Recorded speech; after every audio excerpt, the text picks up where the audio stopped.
Ya baik Bapak Ibu, kami akan mengangkat dua lagu pujian. Yang pertama lagu ini hasil karya ciptaan dari Bapak hambanya Pak Pendeta John Pagawin. Walaupun belum pendeta Pak, aminin aja Pak, nanti jadi pendeta ya Pak ya.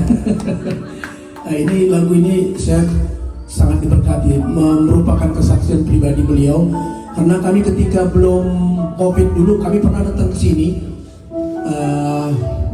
Lagu ini mengisahkan kisah hambanya. Mungkin nanti hambanya juga akan menyaksikan. Karena saya menyaksikan sendiri, Tuhan masih memberikan kesempatan hidup untuk mungkin yang kedua kali ya Pak ya. Dari sakit, dari ini, ternyata memang mujizat Tuhan itu masih ada sampai saat ini. Jadi ini kira-kira lagu yang akan kami persembahkan.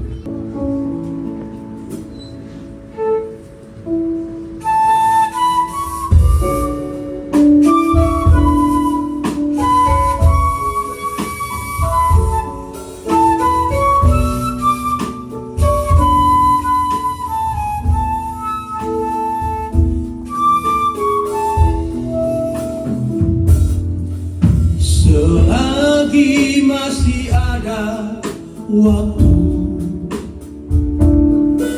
selagi masih ada kesempatanmu, datang dan serahkanlah hidupmu kepada Tuhan. Dia akan memberi